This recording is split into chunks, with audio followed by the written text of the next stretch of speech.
जब श्री चैतन्य महाप्रभु गया से लौट करके आए, धीरे धीरे उन्होंने अपने भावों को प्रकाशित करना शुरू कर दिया।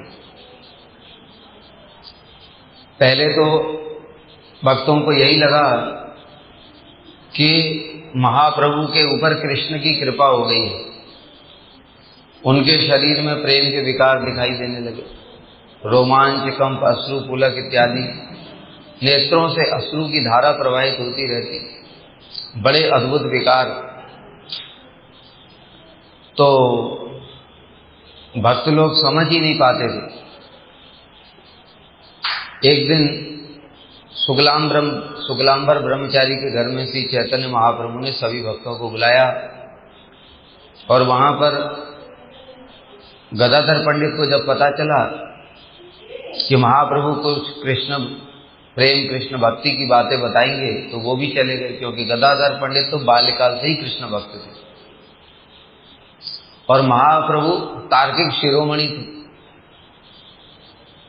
सभी भक्त लोग उनको आशीर्वाद देते थे, प्रार्थना करते थे कि इनको कृष्ण भक्ति हो जाए, तो वैसा ही दिखने लगा। तो श्रीवास पंडित जी ने सभी को बताया कि महाप्रभु ने शुक्लांबर ब्रह्मचारी के घर में बुलाया। शुक्लांबर ब्रह्मचारी के घर में सभी भक्त इकट्ठे हो गए और थोड़ी देर में महाप्रभु ने कृष्ण की कथा कहनी प्रारंभ की और कृष्ण कथा बोलते बोलते तो प्रेम में आविष्ट हो गए। विचित्र विचित्र भाव उनके शरीर में प्रकट होने लगे। उनको देख करके सभी जो भक्त लोग थे वो भी प्रेम में आविष्ट हो गए और सभी के नेत्रों से अश्रु की धारा प्रवाहित होने लगी। गदाधर पंडित भी भीतर छुपे हुए थे, वो भी कृष्ण कृष्ण कहकर के मूर्छित हो गए। तो इस प्रकार से बड़े विचित्र भाव महाप्रभु ने प्रकाशित करने प्रारंभ किए, प्रेम के विकार। तो उस समय तक भी लोगों को लगा, भक्तों को, कि महाप्रभु भक्त हैं, भक्त हो गए, उन पर कृष्ण की कृपा हो गई है, कृष्ण प्रेम प्राप्त होगी। किंतु धीरे धीरे श्रीवास पंडित जी के आंगन में कीर्तन प्रारंभ कर दिया भक्तों ने। तो एक दिन जो श्रीवास पंडित जी हैं, यवनों के भय से नरसिंह देव की पूजा कर रहे थे। उसी समय महाप्रभु द्वार पर लात मार करके और भीतर घुस गए और भीतर जाकर के वीरासन में बैठ गए और उन्होंने शंख चक्र गदा पद्म ये दर्शन कराया श्रीवास पंडित जी को। तब पहली बार श्रीवास पंडित जी को पता लगा रही है तो स्वयं भगवान ही। फिर धीरे धीरे महाप्रभु इस प्रकार कई बार भगवत आवेश में आ जाते थे। भक्त के आवेश में ही रहते थे, लेकिन भक्त के आवेश में आते आते भगवत आवेश में भी आ जाते थे। किंतु बाद में सोचते थे, अरे मैंने पता नहीं क्या कर दिया, मैंने कुछ गलत तो नहीं कर दिया। भक्तों से पूछते तो भक्त लोग तो बड़े आनंद में हो। एक बार गए और सारे शालिग्राम को गोद में ले लिया और विष्णु सिंहासन पर बैठ गए जाकर। बाद में जब थोड़ा आवेश खत्म हुआ तो भक्तों से पूछ रहे हैं, मैंने कुछ गलत तो नहीं कर दिया। तो उनको पता ही नहीं चलता था भक्त आवेश से कब भगवत आवेश में आ जाते थे। इस प्रकार की लीला करते थे। किंतु अभी तक भी महाप्रभु दास्य भाव नहीं है। दास्य भाव का मतलब क्या है? भक्त भाव। भगवत आवेश उनको आ जाता है, किंतु अपने इच्छा से वो प्रकाशित नहीं कर रहे हैं, अभी उसको छुपाने का प्रयत्न करते हैं बार बार। जब भगवत आवेश खत्म होता है तो भक्तों से कहते हैं, पता नहीं क्या हो गया, कुछ मैंने गलत तो नहीं कर दिया। किंतु एक बार महाप्रभु उन्होंने भगवत आवेश में 7 प्रहर तक भाव प्रकाशित किया। भगवत आवेश शिवाजी के घर में थे और घर में उन्होंने महाप्रकाश लीला प्रकट की। इस दिन भक्त भाव और दास्य भाव को संवरण करके स्वयं अपने भगवत आवेश को प्रकाशित किया और जाकर के विष्णु सिंहासन पर विराजमान हो गए। जब विष्णु सिंहासन पर विराजमान हो गए तो नित्यानंद प्रभु ने जाकर के साथ ही साथ छत्र तान दिया। श्रीवास पंडित जी चामर डुलाने लगे, कोई भक्त ने पंखा ले लिया इस प्रकार से सब उनकी सेवा में लग गए। तो आज प्रभु ये नहीं कह रहे कि अरे मुझे क्या हो गया, मैंने क्या कर दिया। भक्त आवेश आज उन्होंने संवरण कर लिया और पूरा भगवत आवेश ही प्रकाशित किया 7 प्रहर तक। 7 प्रहर मतलब दिन में कितने प्रहर होते हैं? 8 प्रहर होते हैं। 21 घंटे महाप्रभु भगवत आवेश में रहे और भक्तों से कहने लगे जाओ तुम लोग मेरा अभिषेक करो। बस ये सुनते ही तो भक्त लोग जाने लगे। कोई गंगा जल लेकर के आ रहा है, कोई दूध लेकर के आ रहा है, कोई दही लेकर के आ रहा है, कोई पंचामृत सब लेकर के आ रहे हैं। नित्यानंद प्रभु ने सबसे पहले उनके ऊपर दूध डाला, फिर और सब भक्त लोग ले लेकर के घड़ों में गंगा जल, हजारों घड़ों में गंगा जल ले लेकर के आने लगे। पास में ही तो गंगा जी है, गंगा जल भर भर के लाने लगे। और भक्तों को तो बड़ा आनंद हो रहा है। क्यों? क्योंकि प्रभु आज भगवत आवेश में, इसलिए सैकड़ों हजारों घड़ों के द्वारा उनको पहले स्नान कराया। स्नान करने के पश्चात में तब फिर भक्तों ने चंदन लगाया, पुरुष सूक्त मंत्र से स्नान करा रहे। सब भक्त लोग क्या है, सब पंडित हैं, वो साधारण नहीं। श्रीवास पंडित जी, नारद जी हैं, अद्वैताचार्य स्वयं महाविष्णु हैं, तो वहां कोई साधारण तो है ही नहीं। नित्यानंद प्रभु स्वयं बलदेव प्रभु हैं। पुरुष सूक्त मंत्र के द्वारा उनकी स्तुतियां करते हुए, जो षोडशोपचार विधि होती है ना, तो ठाकुर जी का जो अर्चन होता है 16 प्रकार से, पंचोपचार होता है, षोडशोपचार होता है, तो 16 प्रकार से जो अर्चन होता है ठाकुर जी का, वो पुरुष सूक्त मंत्र से किया जाता है। तो सभी भक्त लोग पुरुष सूक्त मंत्र के द्वारा उनका अर्चन इत्यादि करने लगे। धूप, दीप, पुष्प, माला अर्पण, अर्घ्य, सब कुछ, तांबूल, सब कुछ अर्पण कर रहे हैं महाप्रभु को। उसके बाद में चंदन लगाया गया, माला अर्पण की गई, सब श्रीवास जी के घर में हो रहा है। उसके बाद में जब अभिषेक और ये सब पूरा हो गया, उसके बाद में महाप्रभु ने कहा मुझे खाने को दो, खाने को दो। जैसे ही बोला खाने को दो, तो भक्त लोग बाजार की ओर दौड़े, जिसको जो मिला बाजार में वो ले आया। कोई नारियल पानी ले आया, कोई केले के गुच्छे, हजारों केले के गुच्छे खा गए। जो भी भक्त जो कुछ भी ला करके देता है महाप्रभु सब खा जाते हैं।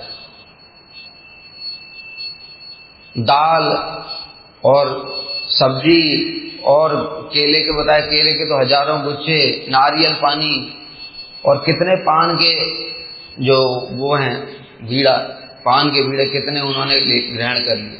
इस प्रकार से महाप्रभु ने बहुत सारा कुछ खा लिया। जो भक्त जो कुछ भी देता है सब खा लेते। उसके पश्चात में फिर प्रभु बैठ गए विष्णु आसन पर और एक एक भक्त को उनके ऊपर कहां कहां पर कृपा की वो सब बताने लगे।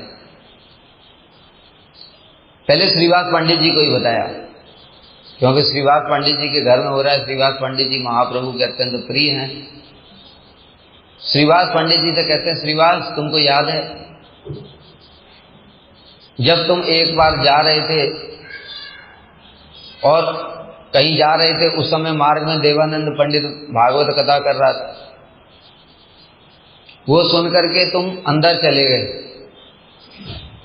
और भागवत सुन करके, भागवत का श्लोक सुन करके तुम्हारे शरीर में प्रेम के विकार प्रकट हुए और मूर्छा आ गई। श्रीवास पंडित जी मूर्छित हो गए।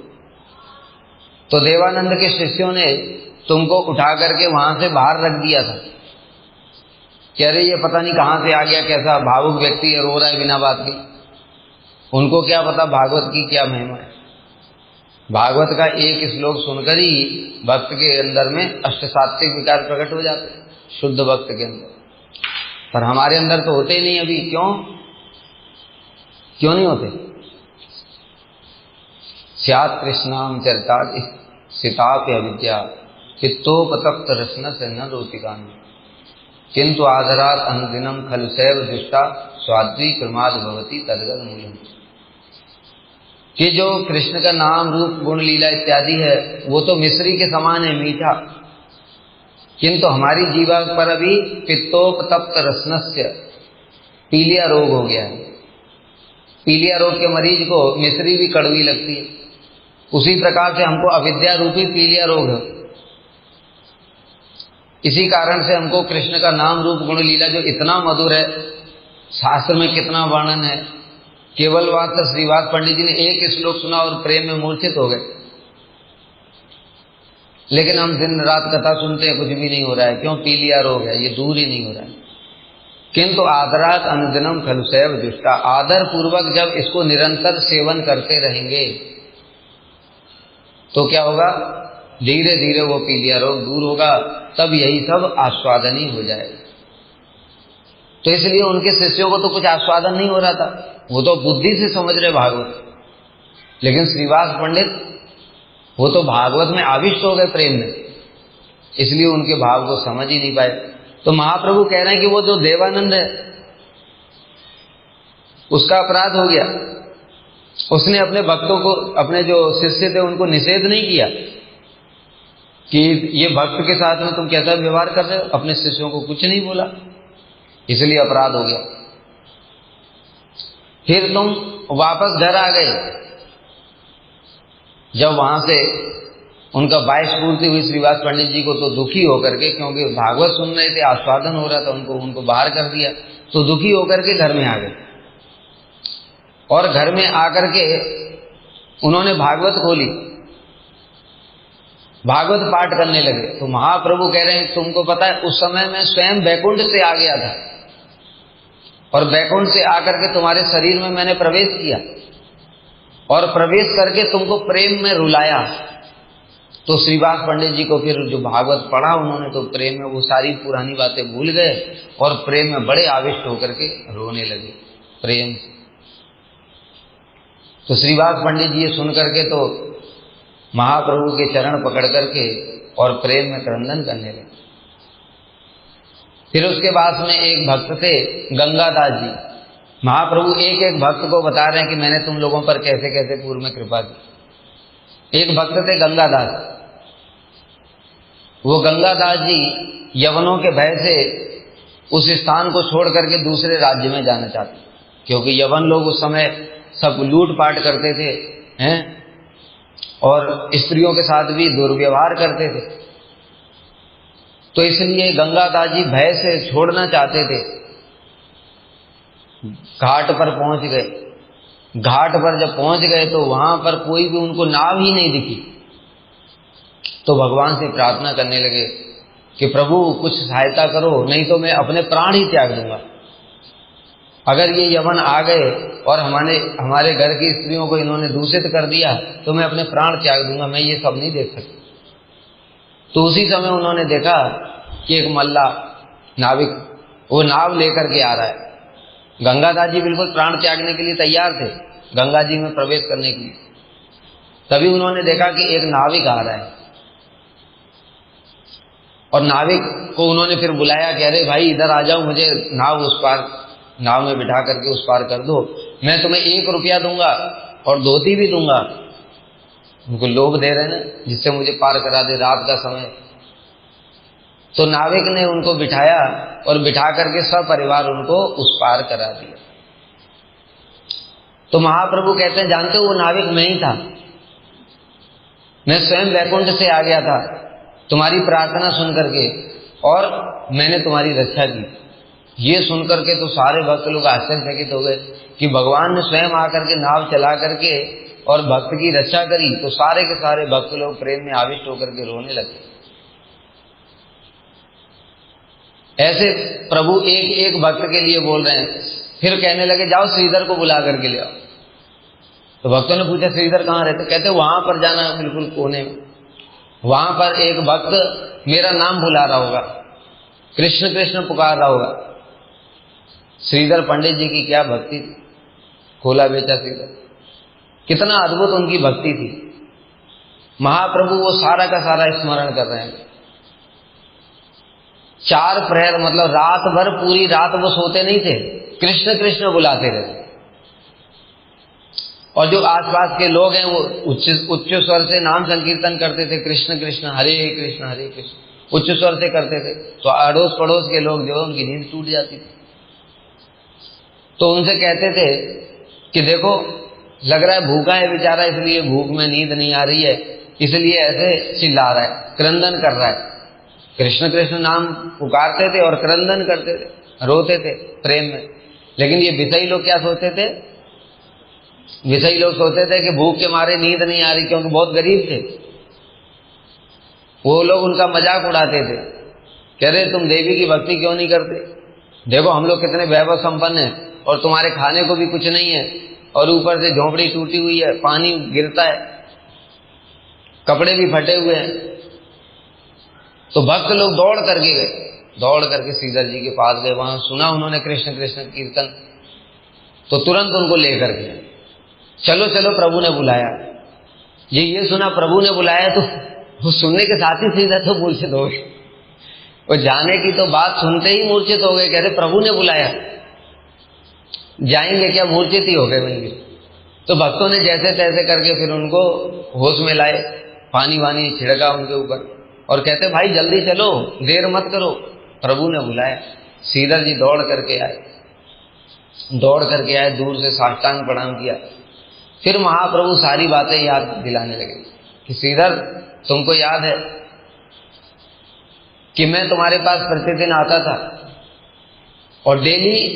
श्रीधर जो बड़े सत्यवादी, सत्यवादी का मतलब क्या है कि जितने का मूल्य का कोई वस्तु है उतना ही बोलते थे, उससे ज्यादा नहीं, व्यापारी की तरह। अब 1 रुपए की चीज है तो 1 रुपया ही बोलते थे। और महाप्रभु का तो नियम था कि उनको आधा पैसा ही देना है, 1 रुपया बोला तो 50 पैसे ही देने। और ये मतलब जैसे श्रीधर ने बोला 1 रुपया और महाप्रभु ने 50 पैसा रख करके वो उठा भी लिया, और श्रीधर खड़े हो जाते, अरे तुमने सुना नहीं मैंने 1 रुपया बोला? कहते तो अरे आधे में ले लोगे, दे दोगे तो क्या हो जाएगा, तुम्हारा क्या बिगड़ जाएगा, मैं ब्राह्मण हूं। ऐसे करके महाप्रभु कहते। फिर श्रीधर खींचते कहते दूसरी दुकान पे चले जाओ, कहते नहीं यहीं से लेना है, लेना यहीं से है। तो कहते यहां से लेना है तो 1 रुपया ही देना पड़ेगा, नहीं 50 पैसे में ही लेना है। तो ऐसे करके मतलब प्रतिदिन का काम था 1 घंटा 36 मिनट, उनको डेली ये काम करना ही करना। 1.5 घंटे तक उनसे रोज झगड़ा होता था श्रीधर से, और अंत में कुछ कुछ बोल करके कहते तुम पैसे का क्या करेगा, मुझे पता है तूने इतना पैसा, ये जो बेच करके ये क्या खोला और जो केले का थोड़ और वो सब बेचते थे, ये बेच करके मुझे पता है तूने बहुत धन कमा लिया है। महाप्रभु कह रहे हैं, महाप्रभु तो झूठ नहीं बोल रहे। महाप्रभु का कहने का तात्पर्य क्या है, उन्होंने प्रेम रूपी बहुत सारा धन कमा लिया है। लेकिन श्रीधर क्या ले रहे हैं, वो तो गरीब है। वो कह रहे हैं अरे मैं तो गरीब हूं, मेरे पास कुछ भी धन नहीं है। क्या झूठ मत बोलो, झूठ भी बोलते हो, तुम्हारे पास बहुत सारा धन है, मुझे सब पता है। महाप्रभु अलग भाव में कह रहे हैं, श्रीधर जी अलग भाव में ले रहे हैं। इस प्रकार से रोज उनके साथ में कलह करनी। फिर कहते तो इतना पैसे का क्या करोगे? तो श्रीधर कहते देखो भाई मैं तो गरीब आदमी हूं, जितना पैसा मिलता है उसमें से आधा तो मैं गंगा जी की पूजा में लगा देता। ऐसे बोलते ही महाप्रभु कहते अरे तुमको पता नहीं मैं गंगा जी का पिता हूं। तो सुनते ही श्रीधर कृष्ण कृष्ण क्या बोलता है ये ब्राह्मण बालक, इसको पता भी नहीं क्या बोल रहा है, अरे कह रहा है गंगा जी का पिता हूं। तो इस प्रकार से, किंतु वो तो सही बोल रहे हैं सब कुछ, महाप्रभु तो सब कुछ सही बोल रहे हैं, लेकिन श्रीधर जी को अभी पता नहीं है कि ये भगवान है। इसलिए श्रीधर जी कान बंद कर लेते थे, कहते अरे ब्राह्मण तुमको लेना है तो ले जाओ, लेकिन ऐसी बातें तो मत बोलो, कम से कम ये गंगा जी का पिता हूं। तो इस प्रकार से श्रीधर के साथ में प्रेम कलह होता था। फिर महाप्रभु ने कहा बताओ श्रीधर तुमको क्या चाहिए, योग सिद्धि दे दूं तुमको, ब्रह्मा बना दूं, तुमको क्या चाहिए बताओ, जो कहोगे वो सब दूंगा मैं। तो श्रीधर बोले कि प्रभु मैं तो यही चाहता हूं कि जो ब्राह्मण बालक मेरे साथ में रोज प्रेम कलह करता था वो मेरे हृदय की संपत्ति बन जाए, वो मेरा हृदय का धन बन जाए। तो यह सुनकर के महाप्रभु बड़े संतुष्ट हुए श्रीधर से, और श्रीधर से बोले कि जाओ मैं तुम्हें भक्ति का आशीर्वाद देता हूं, सब समय तुम्हारे हृदय में भक्ति बनी रहे। ऐसे करते करके महाप्रभु ने हरिदास ठाकुर को बुलाया, हरिदास ठाकुर जी को बुलाया। हरिदास ठाकुर से बोले, हरिदास तुमको याद है ना, तुमको जब यवन मार रहे थे उस समय मुझसे सहन नहीं हुआ और मैं वैकुंठ से आ गया था चक्र लेकर के, और मैं चक्र छोड़ने ही वाला था। उसी समय तुमने मुझसे प्रार्थना की कि प्रभु अगर मैंने आपका थोड़ा भी भजन किया है तो आप इन सब यवनों को क्षमा कर दो। अब मैं क्या करता, तुमने मेरे हाथ बांध दिए, चक्र तो छोड़ नहीं सकता, लेकिन तुम्हारे कष्ट को भी मैं सहन नहीं कर सकता, इसलिए मैं स्वयं तुम्हारे पीठ के ऊपर में लिपट गया, पीठ के ऊपर लिपट गया, और वो कोड़े मैंने खाए थे। और ऐसे करके महाप्रभु ने थोड़ा पीठ घुमाया तो देखा कि उस पे कोड़ों के निशान थे। यह देख करके तो सारे भक्त हाहाकार करने लगे और महाप्रभु की जय जयकार करने लगे। कहते ऐसा अवतार तो कभी हुआ नहीं कि महाप्रभु भगवान स्वयं कृष्ण होकर भी भक्त के लिए मार भी खा रहे। इसीलिए कह रहे हैं ना, ऐसा अद्भुत अवतार तो कल्पना भी नहीं करी। इस प्रकार से श्री चैतन्य महाप्रभु ने सभी भक्तों को पुरानी पुरानी बातें याद दिलाई, उन पर कृपा की सबको, और 7 प्रहर तक इस प्रकार से वो भगवत आवेश में रहे महाप्रभु।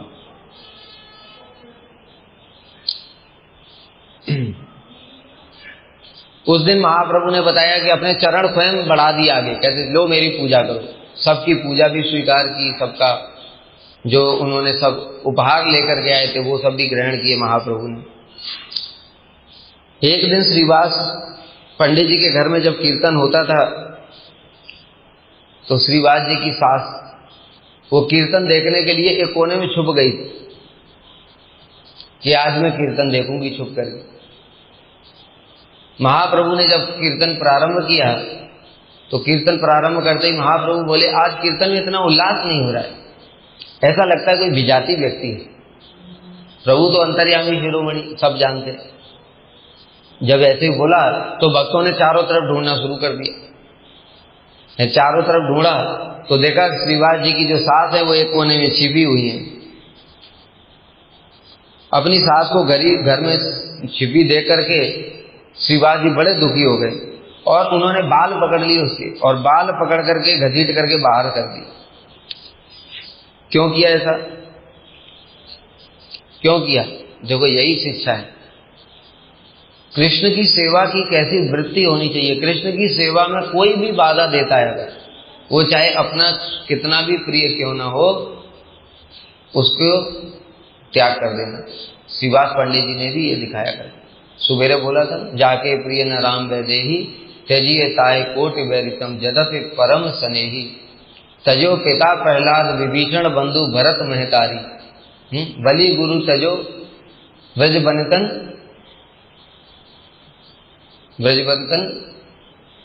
उन्होंने क्या तजा? कांत भय मुद मंगलकारी। तो पिता ने प्रहलाद का त्याग किया, विभीषण ने भाई का त्याग किया, और भरत ने महतारी मां का त्याग कर दिया, और बलि ने गुरु का त्याग कर दिया, और ब्रज गोपियों ने तो सर्वस्व लोक लज्जा पति इत्यादि सबका ही त्याग कर दिया। भय मुद मंगलकारी, और ये सब जगत के लिए मंगलकारी हो गए। तो यही श्रीवास पंडित जी ने शिक्षा दी कि भगवान के जो भक्ति है, भगवान का जो आस्वादन है, उसमें किसी प्रकार की भी कोई बाधा नहीं होनी चाहिए। यही भक्ति है, यही भक्ति है। एक भक्त ने अभी प्रश्न पूछा था कि सेवा क्या है, सेवा क्या है? तो हरि गुरु वैष्णवों की प्रीति के उद्देश्य से उनके अनुकूल जो कुछ भी कार्य किया जाता वही तो सेवा है। इसकी परिभाषा तो बहुत बड़ी है, और वही भक्ति है।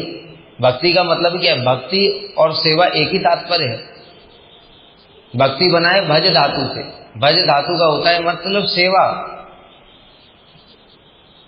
इसलिए भगवान की भक्तों की प्रीति के उद्देश्य से जो कुछ भी हम करते हैं वो भक्ति है। महाप्रभु श्रीवास आंगन में सारी सारी रात इस प्रकार से संकीर्तन करते थे। घर में द्वार भीतर से बंद कर लेते थे और संकीर्तन प्रारंभ होता था। तो अनेक जो बहिर्मुख लोग थे, क्योंकि उनको प्रवेश नहीं मिलता था भीतर, तो ब्राह्मण लोग मजाक उड़ाते थे, हास प्रयास करते थे और उनकी निंदा भी करते थे। उसी में एक ब्राह्मण था गोपाल चापाल। जो गोपाल चापाल था वो भी निंदा किया करता था। और उसने एक दिन क्या किया, श्रीवास जी को अपमानित करने के लिए लाल फूल, जो जवा फूल होता है, लाल फूल जो कि ठाकुर जी की सेवा में नहीं लगता है, देवी पूजा में लगता है, लाल चंदन, शराब के पात्र और देवी पूजा की अन्य अन्य सामग्री केले के पत्ते के ऊपर रख करके श्रीवास के घर के द्वार के सामने रख दी। जब श्रीवास जी ने सवेरे घर खोला और देखा वो सारी चीजें हैं, तो श्रीवास पंडित जी हंसने लगे और हंसते हुए कहने लगे, देखो मैं प्रतिदिन रात के समय भवानी पूजा करता हूं। अब तो तुम लोग समझ गए ना, मैं शाक्त हूं। शाक्त माने शक्ति का उपासक। यही वो दिखाना चाहता था, इसलिए उन्होंने ये सब रखा। तो जब श्रीवास पंडित जी इस प्रकार से कहने लगे कि देखो मैं तो शाक्त हूं, रात को भवानी पूजा करता हूं घर बंद करके, लेकिन जो आसपास के जो सज्जन लोग थे वो ये देख करके बड़े दुखी हो गए और उन्होंने वो सब सामान वहां से उठवा करके फेंकवाया और उस स्थान को गोबर से लिपाई करवाई, सफाई करवाई उस सब स्थान की। बस यही अपराध के कारण, अब सोचो श्रीवास पंडित जी भगवान को इतने प्रिय हैं कि उनके घर के दास दासियों को भी भगवान की सेवा का सुयोग प्राप्त हो जाता है, और उनके प्रति कोई अपराध कर देगा तो क्या होगा, क्या होगा? आयु श्रियम यशो धर्मम लोकान आशीष एव च हंत श्रेयांश सर्वाणी पुंसो महद अतिक्रम। श्रीमद् भागवत में बताया, अगर महद अतिक्रम हो जाए, भगवान के भक्तों के चरणों में अपराध हो जाए, तो ये 5 चीजें नष्ट हो जाती। आयु अगर 60 साल 100 साल कितनी भी आयु क्यों ना हो, ठीक है, वो साथ की साथ नष्ट हो जाती है। श्री माने धन संपत्ति ऐश्वर्य वैभव इत्यादि, ये सब भी नष्ट हो जाता है। इसके बहुत सारे उदाहरण भी हैं शास्त्र में, ऐसा नहीं है। देखो दक्ष प्रजापति ने शिव जी के चरणों में अपराध किया, शिव जी के चरणों में अपराध किया तो क्या हुआ, वीरभद्र ने जाकर उसके गला ही काट दी, खत्म हो गया कि नहीं? श्री जो एक राजा था नहुस, उसने बड़ी तपस्या करी, बड़ी तपस्या करके उसी समय इंद्र को ब्रह्महत्या का पाप लगा था। तो इंद्र तो मानसरोवर में कमल की नाल में छुप गए और राज्य तो खाली हो गया। तो नहुस बड़ा प्रतापी था, इसने बड़े यज्ञ तपस्याएं कर करके बड़ी शक्तियां अर्जित कर ली। तो इसको देवताओं ने ले जाकर के इंद्र पद पर आसीन करा दिया। इंद्र पद पर बैठ गया तो कहने लगा कि जो इंद्र की पत्नी है ये तो मेरी है, क्योंकि मैं इंद्र हूं। अरे भाई, तुमको पद पर बिठाया है, इंद्र थोड़ी बनाया, उसकी पत्नी तुम्हारी कैसे हो गई? तो सचिव देवी बड़ी परेशान हो गई। उन्होंने देवगुरु बृहस्पति से पूछा क्या करें। तो उन्होंने कहा किसको बोलो कि ठीक है मैं तुमसे विवाह करूंगी, लेकिन तुम सप्त ऋषियों के ऊपर पालकी लेकर, पालकी में सवार होकर के सप्त ऋषि उसको ढोएंगे, उसमें आओ, तब तुमसे विवाह करूं। और स्वर्ग का राजा हो गया तो जो ऋषि मुनि है वो भी बात मानते थे, ऋषि मुनियों को लगा दिया पालकी ढोने। अगस्त ऋषि मतलब इतने तेजस्वी ऋषि हैं, उनकी तो बहुत सारी कथाएं, समय नहीं है, तो उनको वो भी ढो रहे हैं। अब बेचारे इतने बड़े बड़े ऋषि मुनि लोग हैं जो इस भगवान के भक्त भी हैं, सब उनके ऊपर चढ़ करके आ रहा है और ऊपर से कह रहा है शादी की बड़ी उत्कंठा है, जल्दी जल्दी बार बार कह रहा है सर्प सर्प तेज तेज चलो। एक बार बोला, 2 बार बोला, अब अगस्त ऋषि तो बता ये कभी पालकी ढोई नहीं, कैसे तेज चलेंगे? धीरे धीरे चल रहे थे। तो इसने क्या किया, पालकी में से पैर निकाला और उनके कंधे पर मार दिया। जैसे ही कंधे पर मारा, उन्होंने पालकी तो नीचे रखी और कहा बहुत सर्प सर्प बोला है ना, ले सर्प हो जा। सर्प हो गया। तो क्या हो गया, श्री जो पूरा ऐश्वर्य था जो इंद्र से सर्प बन गया, हो गया क्या, आयो श्री। यश, यश जितना प्राप्त किया जगत में वो सब भी क्षीण हो जाता है, नष्ट हो जाता है। धर्म, जो कुछ भी धर्म के काम किए, दान पुण्य व्रत तप सब कुछ जीरो हो जाएगा अपराध से। आयु श्रियम यशो धर्मम लोकान आशीष एवच। बहुत सारे लोग बता माता पिता आशीर्वाद देते हैं, बड़े लोग आशीर्वाद देते हैं, वो सब भी जीरो हो जाएगा। आयु श्रियम यशो धर्म लोकान आशीष एवच हंत श्रेयांश सर्वाणी। और भी जो कुछ भी है श्रेय का जो चीजें हैं वो सब कुछ नष्ट हो जाता है। पुंसो महत अतिक्रम, अगर महत अतिक्रम हो गया तो इसलिए श्रीवास पंडित जी के चरणों में अपराध कर दिया। तो ब्राह्मण था ये, इसको गलित कुष्ठ हो गया। गलित कुष्ठ क्या होता है, उसमें पूरा शरीर में कोढ़ हो जाता है, शरीर के अंग गल गल करके गिरने लगते। व्याकुल हो गया, जगाई मदाई का महाप्रभु ने उद्धार किया।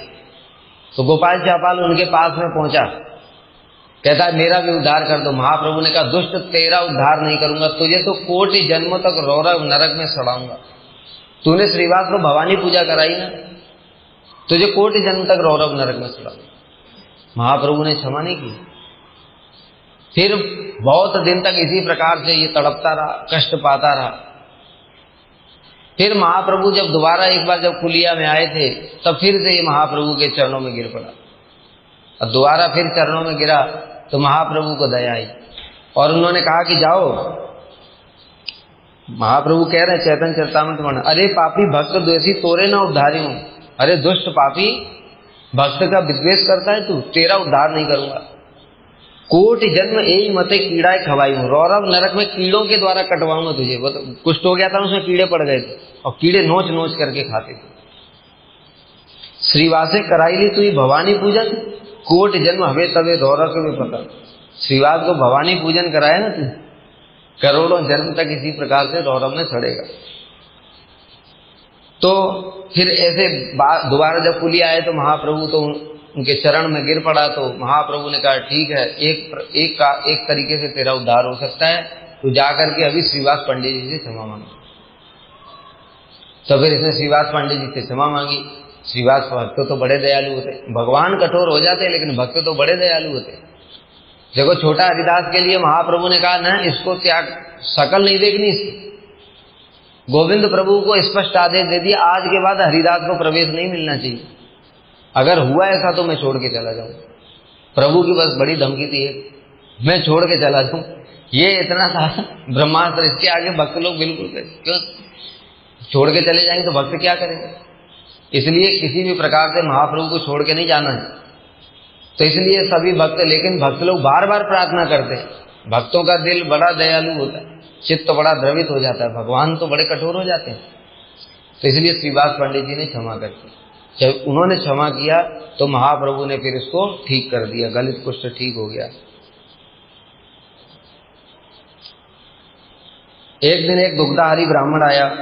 श्रीवास पंडित जी के घर में बहुत सारी लीला हुई। एक दिन एक दुग्धाहारी ब्राह्मण आया, वो छुप करके महाप्रभु का कीर्तन विलास देखना चाहता था। श्रीवास पंडित जी से उसने प्रार्थना की। तो श्रीवास पंडित जी ने कहा ठीक है, तुमको एक कोने में बैठे रहना और चुपचाप महाप्रभु का नित्य कीर्तन देखना। तो ब्राह्मण छिप करके बैठ गया, किंतु प्रभु तो अंतर्यामी जानते हैं सब।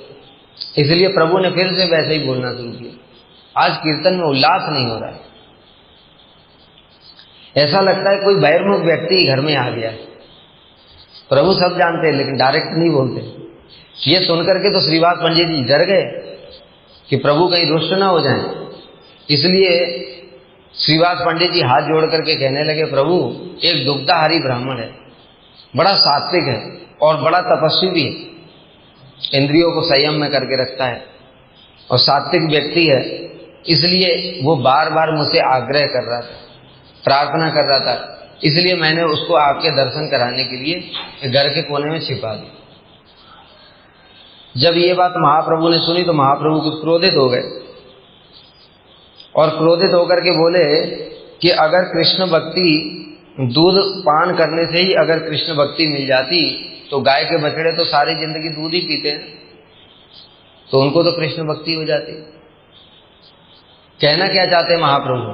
कहना ये चाहते हैं कि केवल दूध पान करने से, फलाहारी होने से, तपस्या करने से, निराहार रहने से, सब कुछ छोड़ दूंगा, कुछ नहीं खाऊंगा, गुफा में चला जाऊंगा, उल्टा लटक करके तपस्या करूंगा, कह रहे इन सब बातों से कृष्ण भक्ति नहीं होती, कृष्ण वशीभूत नहीं होते। यही जगत के लोगों को समझने वाली बात है। वो जो बड़ा तपस्या करता है, जो कुछ खाता नहीं है, वैराग्य दिखाता है, उसको ही भक्त मानते हैं, उसकी बड़ी महिमा हो जाती है जगत में। ये बाबा ने इतने सालों से कुछ खाया पिया नहीं, उसके दर्शन के लिए हजारों लाखों की भीड़ लग जाए। लेकिन महाप्रभु को उन सब बातों से कोई मतलब नहीं है। तुमने नहीं खाया तो इससे भगवान को क्या मिल रहा है? भगवान को क्या मिल रहा है? भगवान संतुष्ट होते हैं भक्ति से। भक्त्या तुष्यति केवलम न च गुणै भक्ति प्रियो माधव। बड़ा सुंदर श्लोक है, पद्यावली में श्री रूप गोस्वामी पाद जी ने लिखा है, व्याधस्य आचरणम ध्रुवस्य च वयो विद्या गजेन्द्र सिका कुब्जाया किम नाम रूपमधिकम किम तत्सुदाम्नो धनम वंश को विद्रस्य यादव पतेरुग्रस्य किम पौरुषम भक्त्या तुष्यति केवलम न च गुणै भक्ति प्रियो माधव। कह रहे वो व्याध का क्या आचरण था? पशुओं को अधमरा करके छोड़ के तड़पता हुआ देखता था, उनको आनंद आता था। ये कोई इतना खराब आचरण हो सकता है किसी? लेकिन उससे भी भगवान संतुष्ट हो गए, उसको भी भक्ति हो गई। ध्रुव की क्या उम्र थी? विद्या गजेंद्र से क्या, वो गजेंद्र जो हाथी था वो तो मूढ़ योनि था, उसकी क्या बुद्धि थी, क्या विद्या थी उसके पास? वंश को विदुर से, विदुर जी का क्या वंश था? दासी पुत्र थे, शूद्र। और जो उग्रसेन थे उनका क्या पौरुष था? वो तो उनको जेल में, कारागार में बंद करके डाल दिया था कंस ने। कुब्जाया किम नाम रूपम अधिकम किम तत् सुदामा। कुब्जा का क्या रूप था और सुदामा के पास क्या धन था? कह रहे हैं कि जो भगवान है, ये सब क्यों बताया? क्योंकि भगवान इन गुणों को नहीं देखते। विद्या क्या है, उम्र क्या है, कुल क्या है, शक्ति है कि नहीं है, ये सब भगवान से, इनको भगवान को इन सब बातों से कोई लेना देना नहीं। किससे लेना देना? भक्त्या तुष्यति केवलम न च गुणै। यही बात समझने वाली। हम लोग बाह्य गुणों को देखते हैं, ये झूठ नहीं बोलता, ये बड़ा महापुरुष है, ये सत्य बोलता है, ये बड़ा महापुरुष है, ये कभी गलत आचरण नहीं करता, ये महापुरुष है। भगवान को इन सब बातों से कोई मतलब नहीं। भगवान बस एक ही चीज देखते हैं, कृष्णैक शरणम, मेरे प्रति कितना शरणागत है, मुझसे कितना प्रेम करता है, मेरी कितनी सेवा करता है, ये बात ही भगवान देखते हैं। इसके अतिरिक्त वो कुछ भी और करता रहे, उसके अंदर भले ही पाप भी हो, दुराचार भी हो, भगवान धीरे धीरे उसको शुद्ध कर देते। अपिचे सुदुराचार, ठीक है। तो भगवान को उन सब बातों से कोई मतलब नहीं, केवल मात्र भक्ति। भक्त्या तुष्यति केवलम न च गुणै भक्ति प्रियो माधव। माधव को भक्ति प्रिय है। इसलिए यहाँ पर दुग्धाहारी ब्राह्मण के माध्यम से महाप्रभु शिक्षा दे रहे हैं कि देखो, खाली तुम दूध का व्रत ले लिया, जीवन भर दूध पीऊंगा, खाना नहीं खाऊंगा, उससे भगवान संतुष्ट नहीं होंगे, उससे मिलने वाले नहीं। भजन करना पड़ेगा, भगवान की सेवा करनी पड़ेगी, गुरु वैष्णवों की सेवा करनी पड़ेगी, उससे भगवान मिलेंगे। इसलिए वैष्णव के जो 26 गुण बताए गए, दया भी है उसमें। बहुत सारे लोग जो है परोपकार करते हैं, बाहर गरीबों को खिला देते हैं, अनाथ आश्रमों में खुलवा देते हैं, हॉस्पिटल बनवा देते हैं। भगवान को इन सब बातों से कोई मतलब नहीं है, इसलिए ये सब बातें बताई जा रही है। भगवान को इन सब से कोई मतलब नहीं। क्यों? ये सब शरीरों के लिए होता है, इससे कृष्ण की प्रीति कैसे? यद्यपि ये पुण्य कर्म है और पुण्य कर्म का फल है स्वर्ग मिलेगा, अच्छा जन्म मिलेगा, भोग मिलेगा, इस 14 लोगों के ब्रह्मांड में भोग मिल जाएंगे, किंतु कृष्ण संतुष्ट नहीं होंगे। कृष्ण संतुष्ट होते हैं जब कृष्ण के लिए हम कुछ करते हैं, तभी कृष्ण संतुष्ट होते हैं।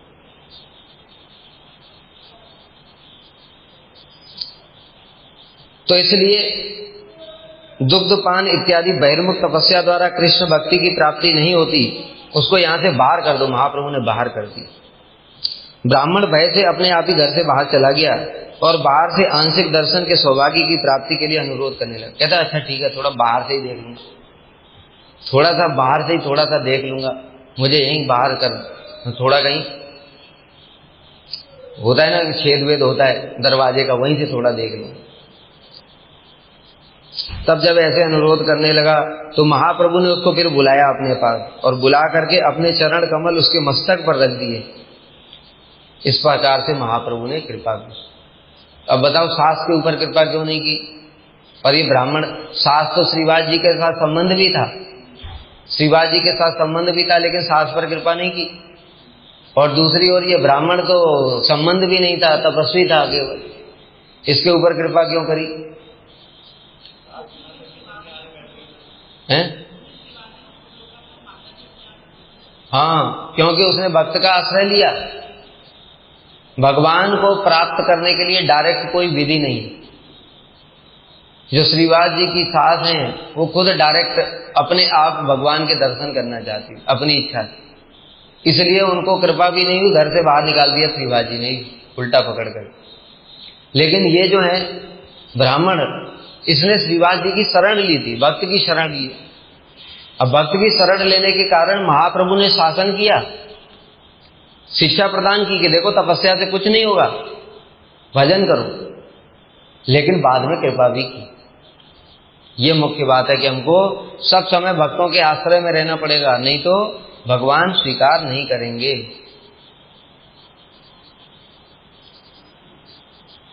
अब जब धीरे धीरे रात भर संकीर्तन होता था शिवाजी जी के आंगन में, तो आसपास के जो बहिर्मुख लोग थे उनको बड़ा कष्ट होता था, सारी रात सो नहीं पाते थे। इसलिए उन्होंने जाकर के काजी से शिकायत कर दी। एक दिन काजी आया, श्रीवास आंगन में आकर के मृदंग तोड़ दिया और किसी किसी व्यक्ति को मारा भी, और भक्तों को चेतावनी दी कि अगर फिर से ये सब कीर्तन हुआ तो अब राजा दंड देगा, हम दंड नहीं देंगे, अब राजा दंड देगा और अधिक सजा दी जाएगी। जब काजी इस प्रकार से कह करके चला गया तो जो बहिर्मुख लोग थे उनको बड़ा आनंद हुआ। उनको पहले द्वेष होता था भक्तों से, कीर्तन में बाधा उत्पन्न हो गई है। जब ये महाप्रभु को पता चला तो महाप्रभु अत्यंत क्रुद्ध हो गए। उन्होंने कहा अच्छा ठीक है, कल सारे भक्त लोग मसाल लेकर के आएंगे, मसाल लेकर के जाएंगे और कीर्तन करते हुए काजी के घर की ओर चलेंगे। तो इसलिए महाप्रभु अगले दिन सारे भक्त लोग एकत्रित हो गए, अलग अलग मंडलियों में कीर्तन की व्यवस्था करते हुए, नृत्य करते हुए गंगा जी के किनारे किनारे सभी भक्त लोग चलने लगे। और चलते चलते लाखों स्त्रियां, वृद्ध, बालक सब घर का काम काज छोड़ करके संकीर्तन करते हुए महाप्रभु के पीछे पीछे चले। इतने लाखों की भीड़ देख करके तो जो यवन थे, पाखंडी, उनके तो हृदय कांपने लगे, पता नहीं क्या, हाथ में मसाल भी है, लाखों लोग घर की ओर आए हाथ में मसाल लेकर के, तो क्या सोचेगा आदमी, हाथ तो जला देंगे। पहले घर भी कच्चे ही होते थे अधिकतर, तो यही सोचने लगे कि आज तो सिराजुद्दीन चांद काजी नाम था पूरा, सिराजुद्दीन चांद काजी। वो भयभीत हो गया, भयभीत होकर के घर के अंदर भीतर चला गया, भीतर से द्वार बंद कर लिया डर के मारे। तो महाप्रभु उसके घर में गए और बड़े प्यार से उसे सभ्य व्यक्ति की तरह बुलाने लगे कि डरते क्यों, तुम बाहर आ जाओ, हम तुमको कुछ नहीं कहेंगे। इस प्रकार से जब प्रीतिपूर्वक महाप्रभु कहने लगे तो चांद काजी बाहर आया और डरा तो पहले ही से था, तो अपने गांव के साथ में नीलांबर चक्रवर्ती का संबंध बताने का, नीलांबर चक्रवर्ती वहीं के थे, तो इसलिए उनके साथ में संबंध बताने लगा कि देखो रिश्ते में तो तुम मेरे भांजे लगते हो, इसलिए ऐसा करने से ऐसा क्यों कर रहे हो।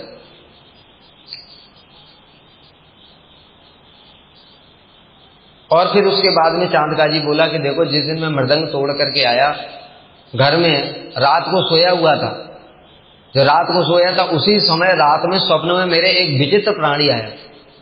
उसका जो मुख था वो तो सिंह का था और जो शरीर था वो धड़ वो मनुष्य का था, और वो मेरे छाती पे बैठ गया और छाती पर बैठ करके ऐसे उसने मेरे नक, अपने नक जो है मेरे सीने में ऐसे गड़ा दिए और गड़ा करके कहने लगा कि तुमने मेरे भक्तों को कष्ट दिया, आज मैं तुम्हारा सीना फाड़ दूंगा।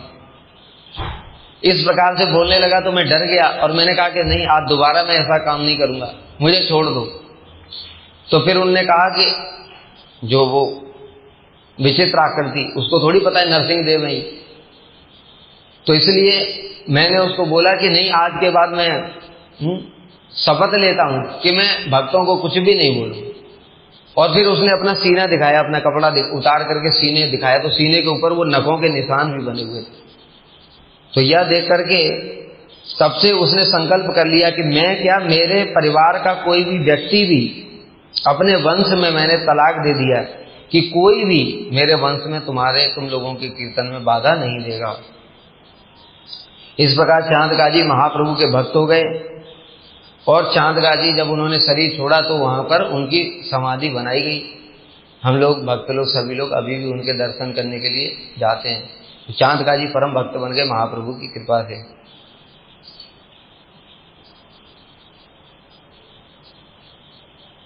श्रीवास जी के आंगन में श्रीवास जी के घर में एक दासी थी, उनका नाम था दुखी।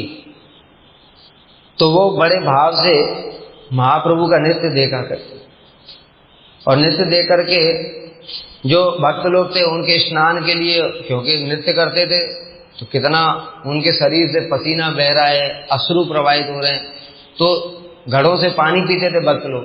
तो जैसे ही कोई घड़ा खाली होता था, दुखी जो तुरंत जा करके दौड़ करके जाती थी और तुरंत घड़ा भर करके ले आती। तो एक बार महाप्रभु ने पूछा कि ये श्रीवास, ये बताओ तुम्हारे ये घड़े कौन भरता है? तो कहा प्रभु ये मेरी दासी है दुखी। तो महाप्रभु बोले अरे इसको दुखी क्यों बोलते हो, इसको तो सुखी बोलो। क्यों सुखी बोलो? क्योंकि भक्तों की सेवा करती है। जो भक्तों की सेवा करता है वो कभी दुखी कैसे हो सकता है? अभी बताया ना, तो ब्राह्मण ने भक्त का चरण आश्रय लिया, इसलिए महाप्रभु ने उसको कृपा की। तो वो भी श्रीवास जी के घर में कैसे कैसे भक्त है, नित्यानंद प्रभु, गदाधर पंडित, श्रीवास पंडित स्वयं, महाप्रभु स्वयं भगवान, अरे उनकी सेवा कर रही है, उसके बाद भी कोई दुखी हो सकता है? इसलिए महाप्रभु ने उनका नाम सुखी रख दिया। एक दिन श्रीवास जी के घर में कीर्तन के समय उनका इकलौता पुत्र, उसकी मृत्यु हो गई। तो पुत्र के वियोग में स्त्रियां रोने लग गई भीतर। धीरे से जब स्त्रियों का रोना सुना तो श्रीवास जी कीर्तन छोड़ करके धीरे से बाहर आ गए, और बाहर आकर के जब देखा तो पुत्र की मृत्यु हो गई। श्रीवास जी लेस मात्र भी विचलित नहीं हुए, और उल्टा जो अपनी पत्नी थी उनको बोलने लगे कि देखो तुम लोग चुप हो जाओ, बिल्कुल भी रोने धोने की जरूरत नहीं, क्योंकि अगर तुम्हारे रोने से अगर महाप्रभु के कीर्तन में बाधा हुई तो मैं अभी जाकर के गंगा जी में प्राण त्याग कर दूंगा। कैसा भगवान की सेवा का आदर्श दिखाया श्रीवास ने। देखो ऐसे गृहस्थ भक्त ऐसे होने चाहिए, लेकिन ये साधारण बात नहीं है। इतना दृढ़ संकल्प होना भगवान की सेवा के लिए बहुत मुश्किल। तो पार्षद है, इसलिए उन्होंने ऐसा आचरण करके दिखाया कि हम भी थोड़ा बहुत जितना संभव है अपना यथायोग्य हमको भी करने का प्रयास करना चाहिए, किंतु ये आसान बात नहीं है। काफी रात तक कीर्तन करने के पश्चात अब महाप्रभु कीर्तन कर रहे थे और वो तो अंतर्यामी है, तो वो जान गए। तो कह रहे महाप्रभु आज मेरा चित्त कैसे कैसे हो रहा है, ऐसा लगता है कि पंडित जी के घर में कोई दुख हुआ है। तो श्रीवास जी बोले प्रभु मोरा कौन दुख, जार करे सुप्रसन्ने तुम्हार श्रीमुख। देखो क्या आदर्श है श्रीवास जी। ऐसे ही नहीं महाप्रभु ने बोल दिया कि लक्ष्मी देवी को भी भिक्षा करनी पड़ जाए लेकिन तुमको कुछ कमी नहीं होगी। श्रीवास जी का चरित्र देखो क्या करे। अरे प्रभु मेरे घर में क्या दुख हो सकता है, जिसके घर में स्वयं आप विराजमान है, आपका श्रीमुख दर्शन करने का सौभाग्य मिल रहा है, उसके घर में भला क्या दुख हो सकता है। ऐसे करके बोलो। भक्तों ने फिर बता दिया, किंतु भक्तों ने कहा प्रभु श्रीवास जी का इकलौता बेटा मर गया। यह सुनते ही तो महाप्रभु इतने समय बोले कि अरे तुम लोगों ने मुझे क्यों नहीं बताया इतनी देर तक। और भक्तों ने कहा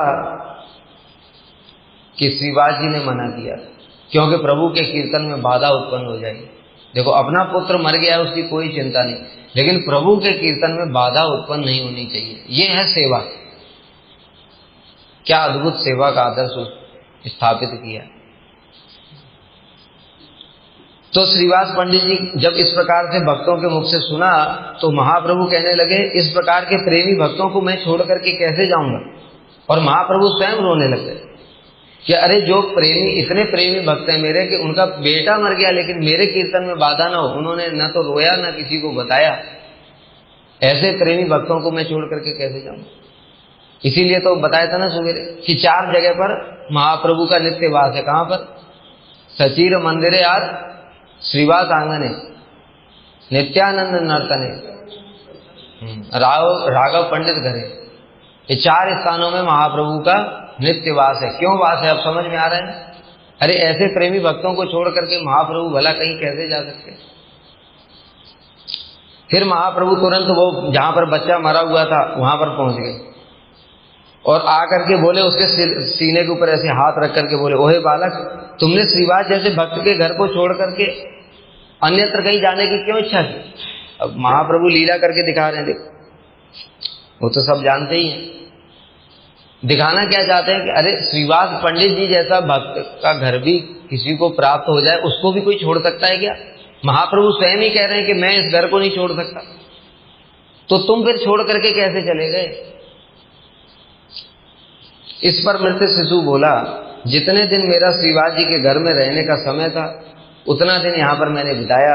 अब आपकी इच्छा के अनुसार मैं अन्यत्र कहीं जा रहा हूं, अर्थात मेरी कोई स्वतंत्रता नहीं है, मेरी कोई स्वतंत्रता नहीं है। आपकी इच्छा से जितने दिन यहाँ पर लिखा था उतना मैंने यहाँ पर काट लिया। अब आपकी इच्छा है कहीं और भेजने की तो मैं कहीं और चला गया। आपकी इच्छा के विरुद्ध मैं कुछ भी नहीं कर सकता। आप मुझे ऐसी कृपा करें जिससे मुझे कभी किसी भी अवस्था में आपके चरणों की विस्मृति ना हो। इस प्रकार से मृत शिशु के मुख से ऐसी बातें सुनकर के श्रीवास के घर के लोगों को दिव्य ज्ञान प्राप्त हुआ और उनका शोक दूर हो गया। तो उसके बाद में महाप्रभु ने कहा कि तुम लोग इनके लिए चिंता मत करो, श्रीवास आज से मैं और नित्यानंद हम तुम्हारे 2 पुत्र हैं। इस प्रकार से महाप्रभु ने बोला और हम तुमको छोड़ करके कभी भी नहीं जाएंगे। यहां पर कभी एक बार गुरुजी ने प्रश्न पूछा, गुरुजी ने प्रश्न पूछा कि वो बालक कह रहा है कि आपकी इच्छा से मैं श्रीवास के घर को छोड़ करके कहीं और चला गया। तो महाप्रभु की इच्छा से ही तो उसका श्रीवास जी के घर में जन्म हुआ और महाप्रभु की इच्छा से फिर उसको कहां भेज दिया। भाई महाप्रभु स्वयं ही उससे बोल रहे हैं कि तुम श्रीवास जैसे भक्त के घर को छोड़ करके कहां चले गए। समझ में आ रहा है प्रश्न। तो कहां जा सकता है वो बालक। तो गुरु जी ने बताया कि उनको धाम में भेज दिया, उनको धाम में अपने पार्षद बना करके भेज दिया। इसलिए महाप्रभु की इच्छा से वो कह रहा है कि आपकी इच्छा से मैं कहीं अन्यत्र चला गया। अन्यत्र में उससे श्रेष्ठ जगह ही तो जाएगा, जितना उसका उस घर में साधन भजन जो कुछ भी रहा होगा या जो कुछ भी लीला के लिए था वो समय पूरा हो गया, भगवान ने धाम को भेज दिया।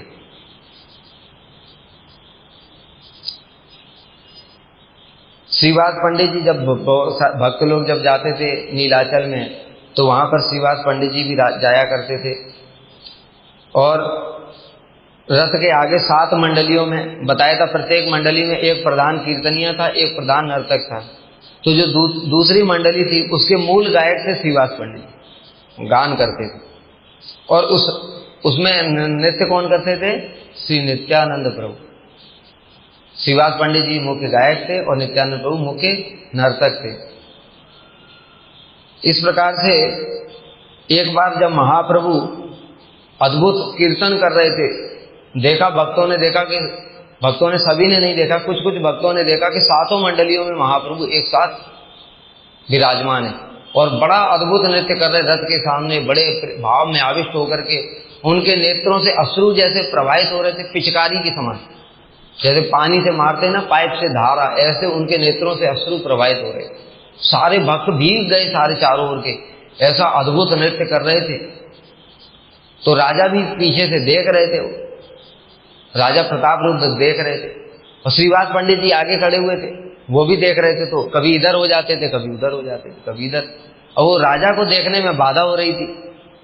तो जो उनका जो सेनापति था, हरिचंदन नाम था उसका, हरिचंदन था ना, हाँ, तो जो सेनापति था वो, उसने थोड़ा श्रीवास जी को ऐसे कर दिया एक बार, वो थोड़ा साइड हो जाए ऐसे कर देते ना कि हमको भी देखने दो। तो एक बार कर दिया तो श्रीवास जी ने उसका ऐसे करके फिर देखने लगे।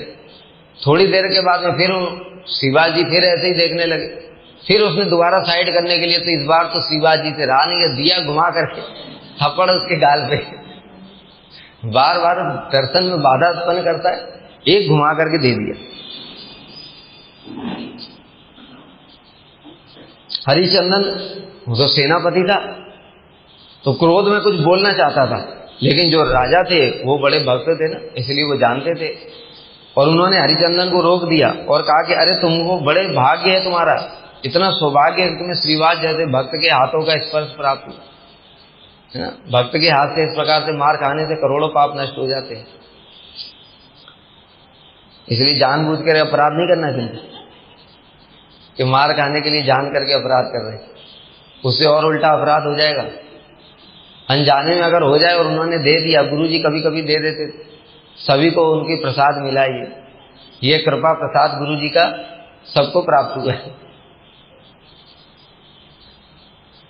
तो इस प्रकार से श्री श्रीवास पंडित जी की बहुत सारी लीलाएं हैं।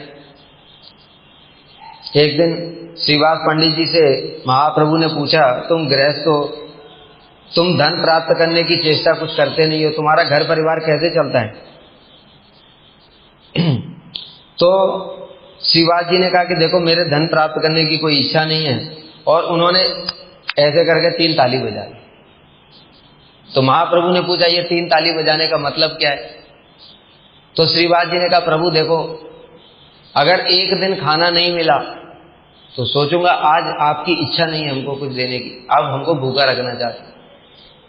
दूसरे दिन खाना नहीं मिला, दूसरे दिन भी सोच लूंगा कि आज महाप्रभु की इच्छा नहीं है, आज वो हमको भूखा रखना चाहते। अगर तीसरे दिन भी कुछ नहीं मिला तो समझ जाऊंगा कि महाप्रभु हमको जीवित ही नहीं रखना चाहते, इसलिए जाकर के गंगा जी में प्राण त्याग।